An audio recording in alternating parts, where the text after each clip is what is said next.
오늘 우리에게 주시는 하나님의 말씀은 고린도전서 15장 12절에서 34절 말씀입니다. 그리스도께서 죽은 사람 가운데서 살아나셨다고 우리가 전파하는데 어찌하여 여러분 가운데 더러는 죽은 사람의 부활이 없다고 말합니까? 죽은 사람의 부활이 없다면 그리스도께서도 살아나지 못하셨을 것입니다. 그리스도께서 살아나지 않으셨다면 우리의 선포도 헛되고 여러분의 믿음도 헛될 것입니다. 우리는 또한 하나님을 거짓되이 증언하는 자로 판명될 것입니다. 그것은 죽은 사람이 살아나는 일이 정말로 없다면 하나님께서 그리스도를 살리지 아니하셨을 터인데도 하나님께서 그리스도를 살리셨다고 하나님에 대하여 우리가 증언했기 때문입니다. 죽은 사람들이 살아나는 일이 없다면 그리스도께서 살아나신 일도 없었을 것입니다. 그리스도께서 살아나지 않으셨다면 여러분의 믿음은 헛된 것이 되고 여러분은 아직도 죄 가운데 있을 것입니다. 그리고 그리스도 안에서 잠든 사람들도 멸망했을 것입니다. 그리스도 안에서 우리가 바라는 것이 이 세상에만 해당되는 것이라면 우리는 모든 사람 가운데서 가장 불쌍한 사람일 것입니다. 그러나 이제 그리스도께서는 죽은 사람들 가운데서 살아나셔서 잠든 사람들의 첫 열매가 되셨습니다. 한 사람으로 말미암아 죽음이 들어왔으니 또한 한 사람으로 말미암아 죽은 사람의 부활도 옵니다. 아담 안에서 모든 사람이 죽는 것과 같이 그리스도 안에서 모든 사람이 살아나게 될 것입니다. 그러나 각각 제 차례대로 그렇게 될 것입니다. 첫째는 첫 열매이신 그리스도요. 그 다음은 그리스도께서 재림하실 때에 그리스도께 속한 사람들입니다. 아멘. 하나님의 말씀입니다. 주님을 사랑하는 여러분들, 주님께서 여러분들을 주목하고 계십니다. 온라인 생방송으로 예배하는 일이 난감하기도 하고 또 여러분의 예배하는 지금 장소나 처소가 매우 다양하리라고 생각이 듭니다. 그러나 이렇게 모니터만 집중하고 예배하는 지금 이 시간이 어쩌면 예수님에게만 우리의 마음과 생각을 오롯이 집중할 수 있는 좋은 환경일 수도 있다고 생각이 듭니다. 부활의 주님이 우리와 함께 계십니다. 그 주님을 온전히 바라보시면서 우리 하나님께 예배합시다. 환경과 여건이 아무리 어려워도 부활의 주님이 정말 함께 계심이 믿어지면 염려할 것도 두려워할 것도 없습니다. 이기지 못할 시험 없습니다. 그래서 우리가 부활 신앙을 갖는 일이 대단히 중요합니다. 지금은 정말 그렇습니다. 부활의 신앙이라는 것은 예수님이 죽었다가 사흘 만에 부활하셨다는 것을 믿는 것이면서 동시에 그 부활의 주님은 함께 우리와 계시다, 우리와 동행하시다 하는 사실을 믿는 것이 부활신앙입니다. 그러나 부활신앙에는 또 한 면이 있습니다. 매우 중요한 면이 있는데 그것은 우리도 부활한다는 것입니다. 여러분 자신도 부활한다는 것에 대해서 여러분은 분명하게 믿으십니까? 그런 생각을 해보고는 사십니까? 나도 부활할 거야. 안타깝게도 많은 그리스도인들이 자기 자신의 부활할 것에 대한 정확한 믿음, 그리고 그 의미에 대해서 잘 알지 못합니다. 심지어는 사람이 부활하는 것은 불가능한 일이다. 예수님은 하나님이시니까 부활하셨겠지만 우리가 어떻게 부활하겠어? 그렇게 생각하는 사람도 있습니다. 고린도 교회에 그런 사람이 있었습니다. 12절에 보면 어찌하여 여러분 가운데 더러는 죽은 사람의 부활이 없다고 말합니까? 성경은 예수님만 부활하셨다는 것이 아니고 모든 예수 믿는 사람도 부활한다고 분명하게 증언하고 있습니다. 20절에 이렇게 말씀합니다. 그러나 이제 그리스도께서는 죽은 사람들 가운데서 살아나셔서 잠든 사람들의 첫 열매가 되셨습니다. 그리스도께서 잠든 사람들의 첫 열매가 되셨다 하고 부활을 소개한 것은 예수님을 믿는 모든 그리스도인들도 다 부활할 것이라고 하는 증언인 것입니다. 이것이 대단히 중요합니다. 우리도 부활하는, 모든 사람이 다 부활할 것이라는 이 믿음이 왜 중요한가?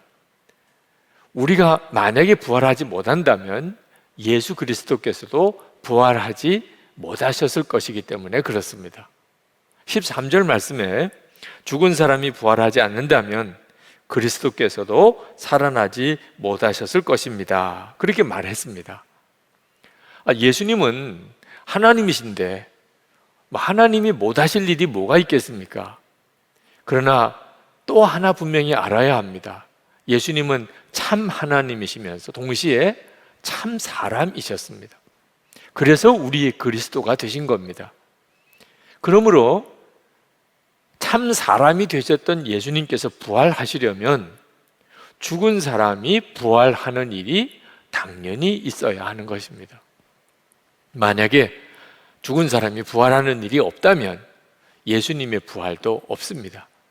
십자가의 구원도 없습니다. 우리가 예수님을 믿고 구원받는 것도 다 허사입니다. 14절에 우리의 선포도 헛되고 여러분의 믿음도 헛될 것입니다. 15절에 하나님을 거짓되이 증언하는 자로 판명될 것입니다. 19절에 우리는 모든 사람 가운데서 가장 불쌍한 사람일 것입니다. 그러므로 여러분, 우리가 부활한다는 것이 너무나 분명하다는 겁니다. 사도 바울이 이 말씀을 하고 있는 것은 예수님이 분명히 부활하셨다는 것은 우리도, 예수를 믿는 우리도 부활한다는 것이 분명하다는 겁니다. 여러분, 이것은 정말 엄청난 진리입니다. 우리에게 수많은 문제들이 있고 또 실패와 좌절이 우리 속에 있지만 우리가 부활할 것이라고 하는 이 진리 하나 가지고 모든 것이 다 의미가 새로워질 정도로 정말 놀라운 일입니다. 그렇다더라, 그런 말씀도 있더라 하고 넘길 문제가 아닙니다. 저와 여러분이 부활한다면 오늘 우리의 삶이 완전히 의미가 달라집니다. 문제는 그 사실을 정말 믿느냐 하는 것입니다. 지난 8월 19일에 온라인으로 청소년 연합 여름 수련회가 전 세계에 있는 청소년들을 대상으로 해서 열렸습니다. 이번 여름에 이제 모일 수가 없는 그런 상황 때문에 여름 수련회들을, 청소년 여름 수련회들을 하지 못하게 되는 상황에서 이 온라인으로 연합 수련회를 하자. 그래서 참 하나님의 놀라운 은혜의 수련회가 열렸었습니다. 제게 말씀을 전해달라고 해서 갔더니 질문 응답 받는 토크쇼가 먼저 있었습니다. 근데 그때 저에게 그 진행하시는 전도사님께서 그런 말씀을 하셨습니다. 목사님은 늘 나는 죽고 예수로 사는 십자가의 복음을 전하시지요. 그런데 나는 죽고 예수로 산다는 이 십자가의 복음은 청소년들에게는 참 이해되기 어려운 말씀인 것 같습니다. 그러시더라고요. 그래서 제가 아니라고 그랬습니다. 청소년들에게만 이해되기 어려운 거 아닙니다. 어른들은 다 이해하고 어른들은 다 믿나요? 어른들도 이해 못하고 믿지 못하는 사람 많습니다. 나는 죽고 예수로 사는 진리는 나이가 들어서 이해가 되는 게 아닙니다. 지성적인 차원에서 이해가 되는 것도 아닙니다. 어린아이라도 성령께서 역사하시면 믿어지고, 아주 지성인이라도 성령의 역사를 힘입지 못하면 그는 전혀 믿지 못합니다. 나는 죽고 예수로 사는 십자가의 복음이 정말 믿어질 때 우리의 인생은 완전히 바뀝니다. 성경이 실제가 되는 삶을 살게 됩니다. 물이 포도주가 되고 오병이어의 기적이 일어나는 그런 역사가 일어나게 됩니다. 이 모든 것은 전적으로 성령의 역사로 되어지는 겁니다. 그런데 나도 부활한다, 이것이 믿어지는 것도 역시 성령의 역사입니다. 22절에서 23절에 보면 아담 안에서 모든 사람이 죽는 것과 같이 그리스도 안에서 모든 사람이 살아나게 될 것입니다. 그러나 각각 제 차례대로 그렇게 될 것입니다. 첫째는 첫 열매이신 그리스도요, 그 다음은 그리스도께서 재림하실 때 그리스도께 속한 사람들입니다. 엄청난 말씀입니다. 그저 장례식 때 가서 한번 들어볼 만한 말씀, 그 정도 아닙니다. 내가 정말 부활할 것이라면 그러면 우리의 삶은 완전히 의미가 달라집니다. 어떤 사람은 천국 가면 되지, 우리 몸이 꼭 부활할 필요가 있겠습니까? 그렇게 말씀하는 분도 있습니다. 여러분, 우리가 구원받는다고 하는 것이 죽어서 천국 가는 것까지만 생각하면 기독교의 구원관을 정확하게 모르는 사람입니다. 우리가 구원받는다는 것은 죽고 천국에 가는 것뿐만 아닙니다. 이 세상에 하나님의 나라가 완전히 이루어지고 그날이 예수님이 재림하시는 날입니다. 그리고 모든 그리스도인들이 주님과 함께 다시 부활해서 주님과 함께 이 땅을 다스리게 되는 것, 거기까지가 성경이 말하는 기독교의 구원입니다. 24절, 25절에서 그 말씀을 하고 있습니다. 그때가 마지막입니다. 그때에 그리스도께서 모든 통치와 모든 권위와 모든 권력을 폐하시고 그 나라를 하나님 아버지께 넘겨드리실 것입니다. 하나님께서 모든 원수를 그리스도의 발 아래 두실 때까지 그리스도께서 다스리셔야 합니다. 하나님의 나라가 진짜 있는 걸까? 하나님의 나라가 진짜 이 땅에 임할까? 그 점에 대해서 아직도 확신이 없는 분들도 있습니다. 여러분, 하나님의 나라는 앞으로 언젠가 어떻게 생길 나라가 아닙니다. 이미 영원 전부터 있었고 지금도 있고 영원까지 있는 나라가 하나님의 나라입니다. 하나님이 온 우주를 통치하고 계십니다. 단 하나, 사람이 살고 있는 이 지구만 잠시 동안 유예되어 있는 곳일 뿐입니다. 하나님이 창조하신 사람이 하나님의 말씀에 순종하지 않고 마귀가 하는 말을 따랐기 때문에 타락해서 마귀가 잠시 동안 이 지구에 있는 사람들을 왕노릇하면서 장악하고 있습니다. 요 기간 동안만 이 지구가 하나님의 나라의 통치에서 유예되고 있을 뿐입니다. 그러나 하나님께서 우리를 사랑하셔서 독생자를 우리에게 보내주심으로 이 지구에도 하나님의 나라가 시작되었습니다. 지금도 누구든지 예수님을 구주로 영접한 성도는, 그리고 그 교회 공동체에는 하나님의 나라가 임했습니다. 그래서 우리가 예수님을 왕이라고 부르는 것입니다. 예수님을 주님이라고 고백하는 겁니다. 그 예수님을 우리의 생명이라고 말하는 것입니다. 예수님이 이미 성도의 마음과 성도들의 공동체를 다스리고 계십니다. 그리고 우리 주님이 재림에 오실 때 이 땅에 하나님의 나라가 완전히 이루어지게 되는 것입니다. 세상은 하나님의 완벽한 창조물이십니다. 우리 주님이 보시기에 좋았더라고 한 그것이 우리가 살고 있는 이 세상입니다. 그리고 우리 자신이 하나님의 형상대로 지음받은 존재입니다. 원래 우리가 그렇게 지어진 겁니다.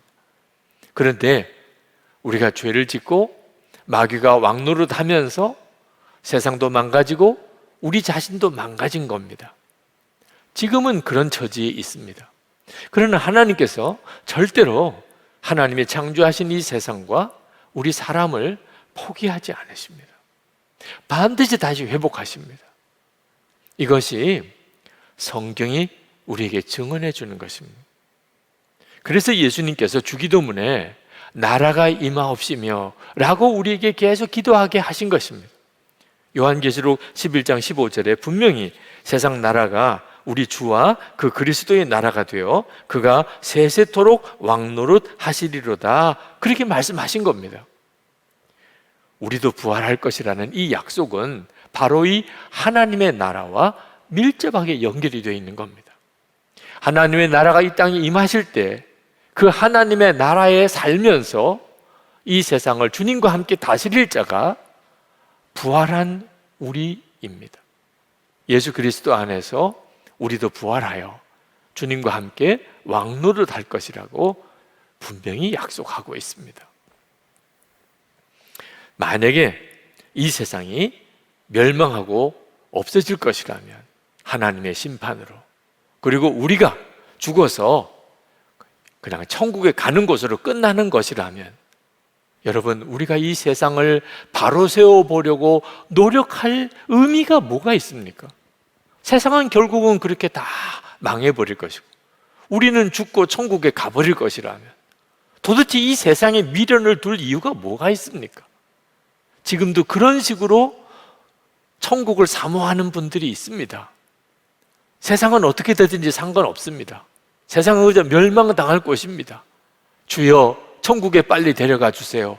이렇게만 기도하는 성도들은 올바른 믿음을 가지고 있는 게 아닙니다. 고난을 당할지라도 하나님의 뜻대로 살고 이 세상에 사는 동안에 어떻든지 원수도 사랑하며 무슨 일에 있어서든지 우리가 선하고 의롭게 살려고 애를 쓰는 이유는 이 땅에 하나님의 나라가 임할 것이고 우리가 부활할 것이라고 하는 분명한 믿음 때문에 그렇게 하는 것입니다. 사도 바울이 31절 말씀에 나는 날마다 죽습니다, 그렇게 표현했는데 이 말씀은 그만큼 사도의 삶이 힘들었다는 뜻입니다.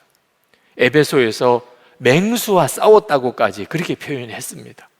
복음을 전하고 이방인들에게 복음을 전하고 교회를 세우는 사도의 삶이 그렇게 힘이 들었는데, 만약에 이 세상에 그냥 멸망하고 끝나고 그리고 죽고 난 다음에 천국 가는 것이 그것이 마지막이라면 사도 바울은 왜 그렇게 해야 하는 것입니까? 그래서 사도 바울이 이렇게 되묻습니다. 만약에 정말 이 세상이 하나님의 나라가 임하지 않고 우리가 부활하지 않는다면, 그렇다면 내일이면 죽을 터이니 먹고 마시자 하지 않겠습니까? 그렇게 되묻습니다. 차라리 그게 지혜로울 수도 있는 거죠. 사는 동안에 그저 먹고 즐기자, 그렇게 사는 사람들이 얼마나 많습니까?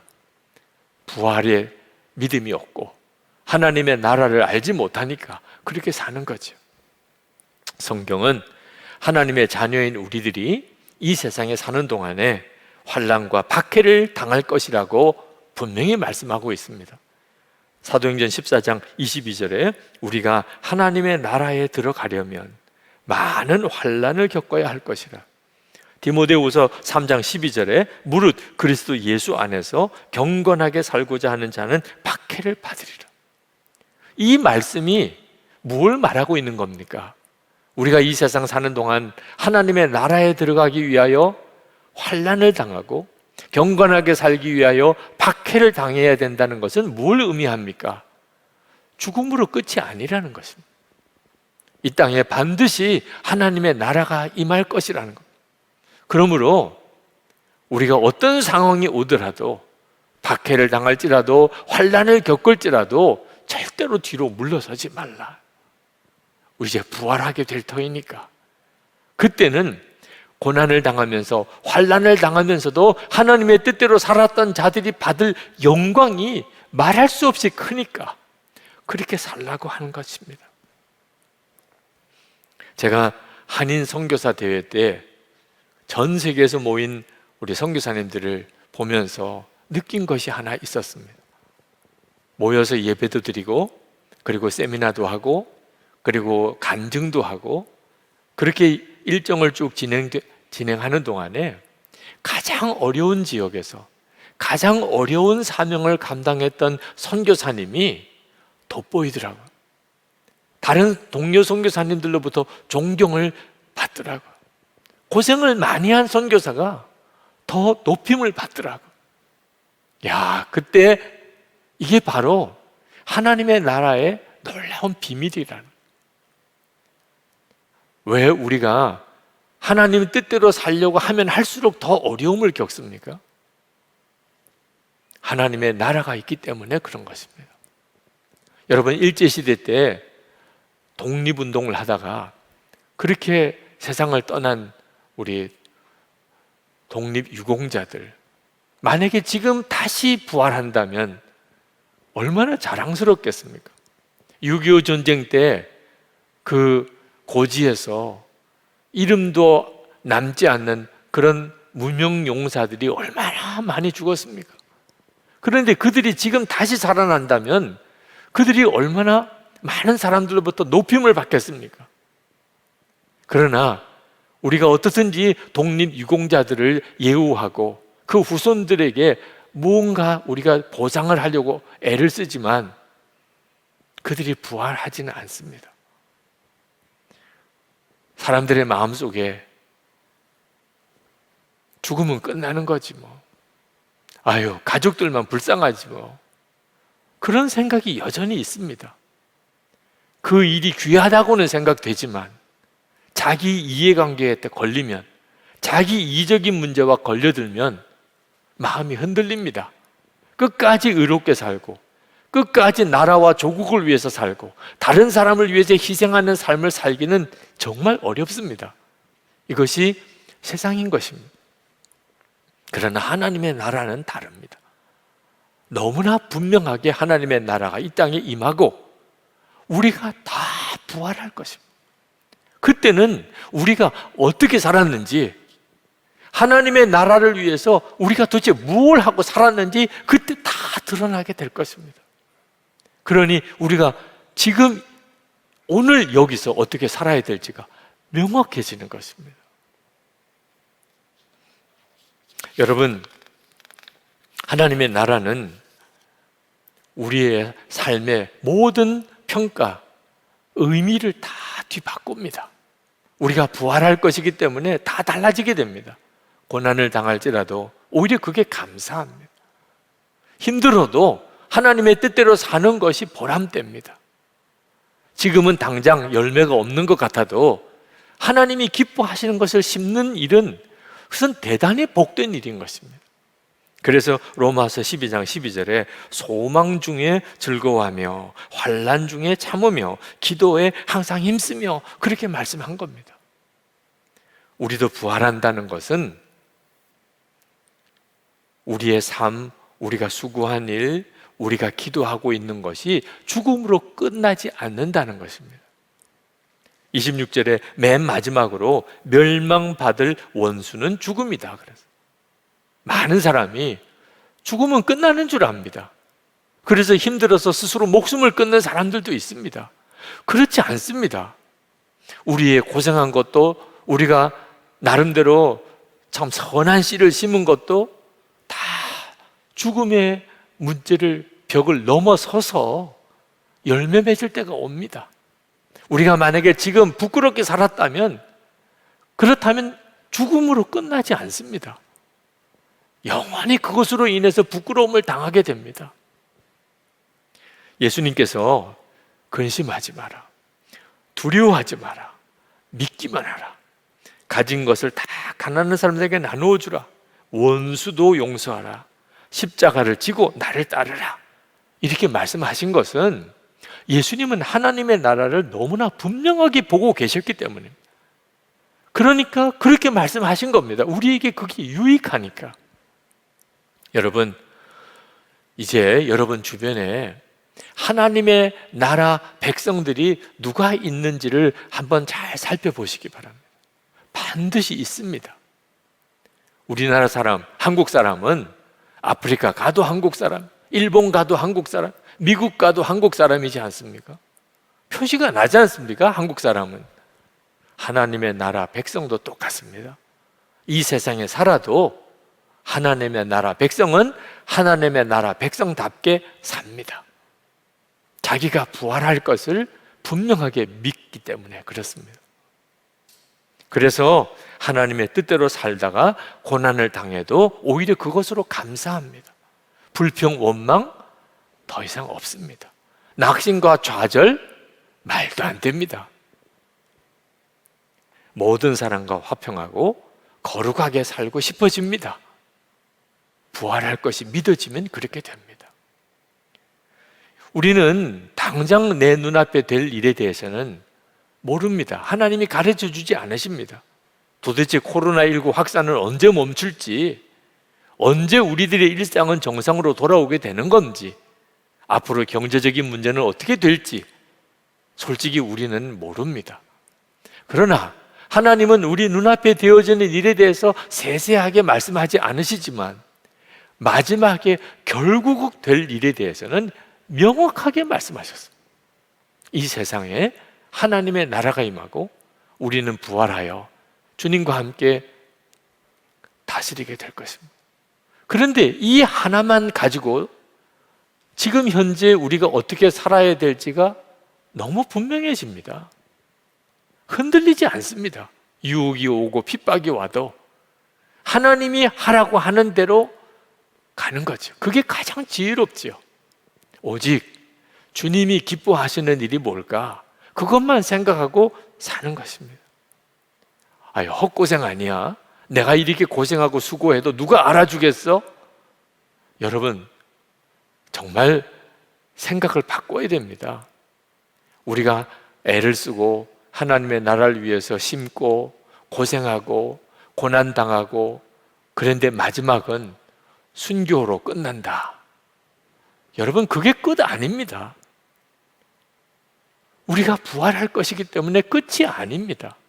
사도 바울은 고린도전서 3장 6절 7절에 이렇게 말씀했습니다. 나는 심었고 아볼로는 물을 주었으되 오직 하나님께서 자라나게 하셨나니 그런즉 심는 이나 물 주는 이는 아무것도 아니로되 오직 자라게 하시는 이는 하나님뿐이니라. 아니, 하나님이 주신 사명이 심는 사명이라면 심는 곳으로 만족하는, 하나님이 주신 사명이 물 주는 일이라면 물 주는 곳으로 충분한 겁니다. 기르고 열매 맺게 하시는 일은 하나님이 하시는 것입니다. 우리가 만약에 부활이 없다고 한다면 심는 일만 하고 물 주는 일만 하는 사람은 정말 기분도 안 날 겁니다. 의욕도 사라질 겁니다. 그렇지만 하나님의 나라가 임하고 결국은 하나님이 그 모든 것을 다 이루셨을 때 심은 자는 심은 자대로 물 주는 자는 물 주는 자대로 그 하나님의 나라에서 그 영광에 함께 참여하게 될 것입니다. 무엇이 문제입니까? 이건 정말 엄청난 힘이지 않습니까? 내가 죽을 때까지 어떤 뚜렷한 열매를 거두지 못했다고 우리는 낙심하지 않습니다. 그 다음 누군가가 뒤 이어서 또 이어갈 겁니다. 결국은 하나님이 다 이루실 것입니다. 그리고 우리는 그 모든 것을 함께 누리게 될 것입니다. 할렐루야! 정말 놀랍죠. 여러분, 하나님의 나라를 위해서 기도해야 합니다. 안타깝게도 많은 사람들이 살기가 힘들고 너무 바쁘다 보니까 하나님의 나라 위해서 기도하는 것을 잊어버리고 삽니다. 여러분, 이거 큰일 납니다. 하나님의 나라가 임했을 때 하나님의 나라를 위해서 기도도 안 한 사람이 어떻게 하나님의 나라에 들어갈 수가 있겠습니까?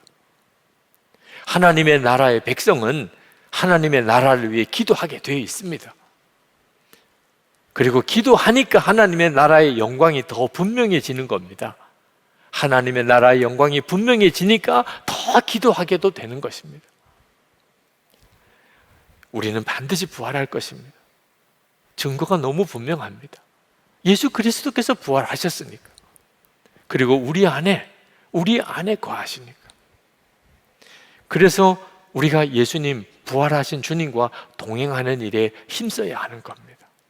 예수 동행 속회가 오늘부터 시작이 됩니다. 오늘 선한목자교회 전 교인들은 예수동의 일기를 쓰고 주님과 동행하는 첫 걸음을 다 내디딥니다. 저는 이 날을 제 평생 아마 잊을 수 없을 것 같습니다. 그러나 여러분, 그저 한 번 쓰신 것으로 만족하지 마시기 바랍니다. 부활의 주님과 동행하는 삶처럼 우리에게 필요한 것, 소중한 것 없습니다. 주님과 동행하는 삶을 계속 살아가시기 바랍니다. 그게 바로 부활신앙의 놀라운 능력의 원천입니다. 그리고 우리의 삶이 다 달라집니다. 오늘의 삶이 다 의미가 새롭게 됩니다.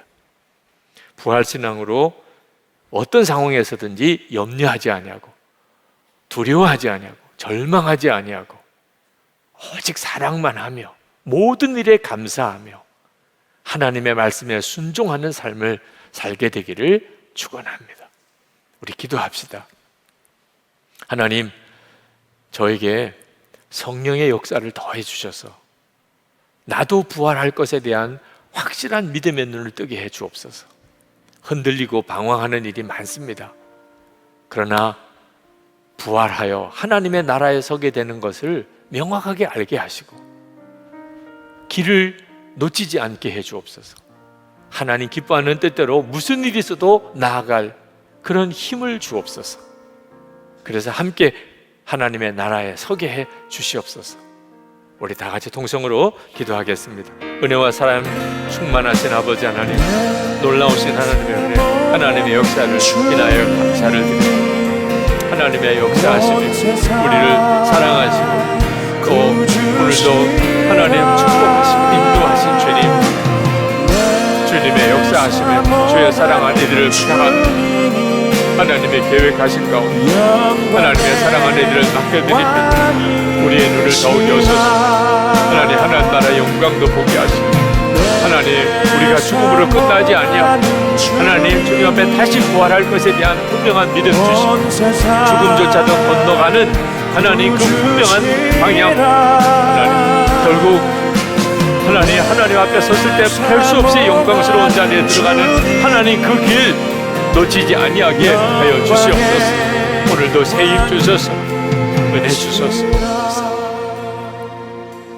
아버지 하나님, 코로나19 재확산으로 인하여 오늘도 이렇게 밖에는 예배를 드리지 못하는 일이 안타깝습니다.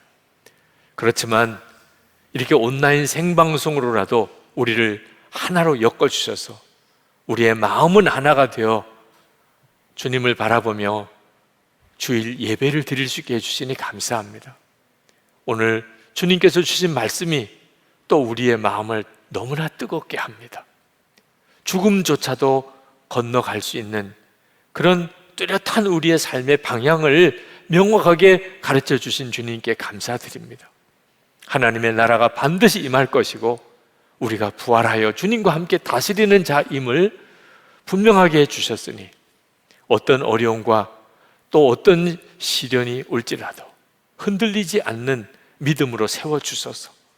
주님, 우리 눈을 더욱 열고 또 열어서 주를 바라보며 또 하나님의 나라를 바라보게 하소서. 우리가 부활하여 하나님의 나라에 서게 되는 자임을 분명히 알게 해 주옵소서. 하나님, 우리 입에서 힘들어요, 못해요, 죽겠어요 라는 말이 다 사라지게 하시고 고난조차도 오히려 감사하는 그 담대한 믿음, 어떤 일이 있어도 의롭고 선하게 살아갈 수 있게 하소서. 누구도 끝까지 사랑하며 살게 하여 주옵소서. 하나님의 나라를 위해서 부지런히 씨를 심는 자의 삶 살아갈 수 있게 해 주옵소서. 하나님, 오늘도 우리가 모여서 함께 예배하고 또 그렇게 하나님께 헌금할 수 없지만 우리가 온라인으로라도 하나님 앞에 감사의 예물과 온전한 11조와 또 건축원과 선교원금을 봉헌합니다.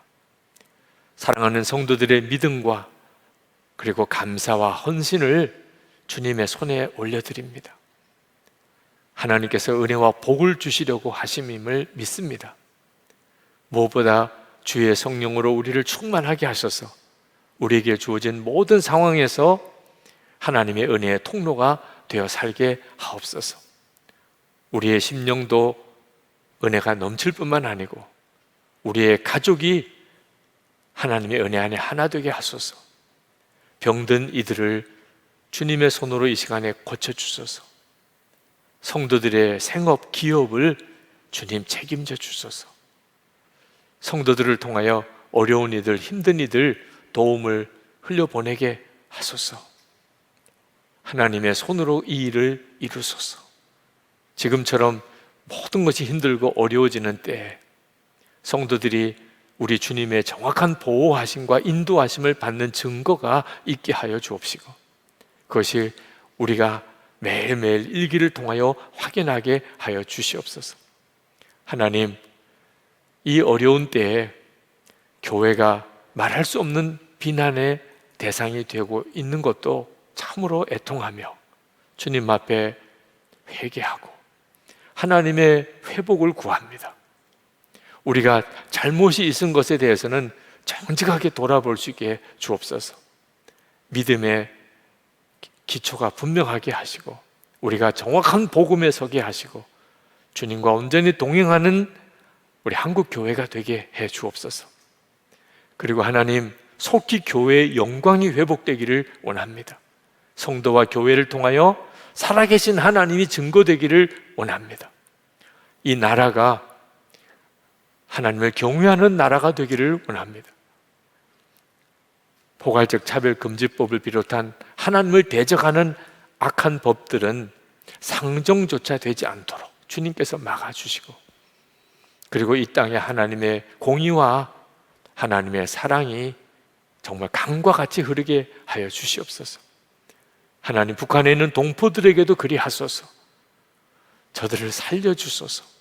이 민족의 진정한 복음의 통일을 주소서. 김국기 목사님, 김정우 목사님, 최충길 선교사님, 장문석 집사님, 그리고 억류되어 있는 모든 우리 국민들, 또 지하교회 성도들, 핍박당하는 이들 속히 석방되게 해 주시옵소서.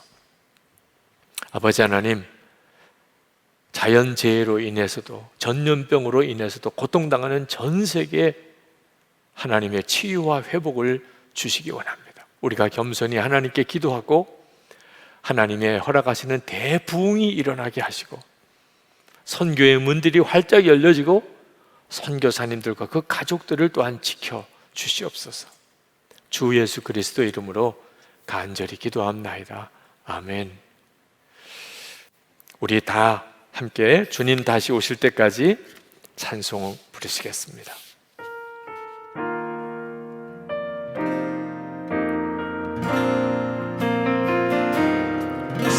주님 다시 오실 때까지 나는 이 길을 가리라.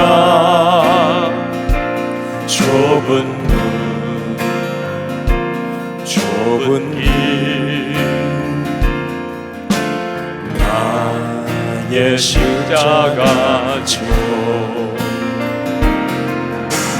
나의 가는 이 길 끝에서 나는 주님을 보리라.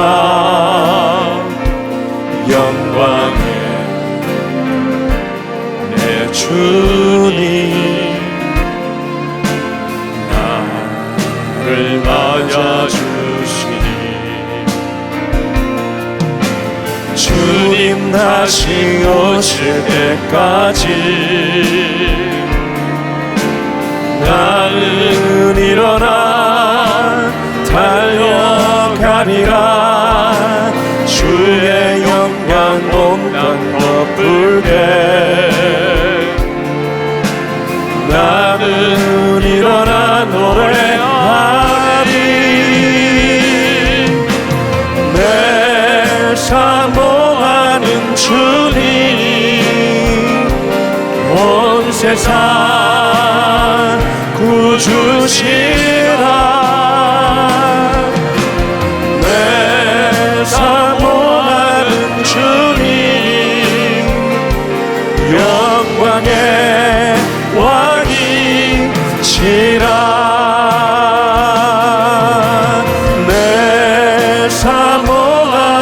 주님이 온 세상 구주시라. 내 사모하는 주님이 영광의 왕이시라. 주 예수님의 은혜와 아버지 하나님의 사랑하심과 보혜사 성령의 교통하심이 오늘도 예배하는 모든 성도들의 심령과 그 가정과 또 그의 모든 처소, 일터, 그리고 주님이 세우신 교회 위에 이 나라 민족에 충만하시기를 축원하옵나이다. 아멘.